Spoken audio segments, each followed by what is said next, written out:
नमस्कार मित्रों, मैं फार्मासिस्ट पटेल मोनू वर्मा। जैसा कि सर्दियों का मौसम चल रहा है, देखने को मिलता है कि ज्यादा से ज्यादा लोगों को जुकाम खांसी है।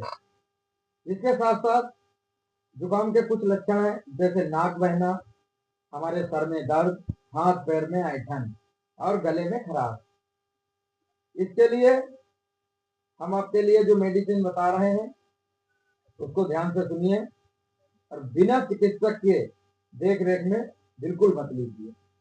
सबसे पहली टेबलेट डोमोलेट गोल्ड, जो मॉर्फन कंपनी की आती है, बहुत अच्छा काम करती है, फुल कोल्ड फार्मूले में होती है।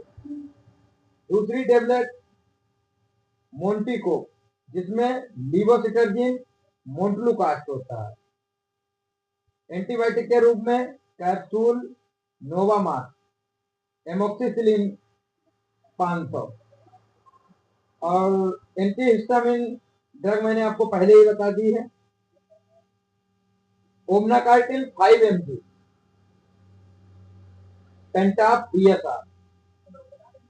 इसको आप निरंतर 3 दिन तक लीजिए, बहुत अच्छा रिजल्ट आपको मिलेगा। सर्दी जुकाम खांसी पूरी तरह से आपको निजात मिल जाएगी।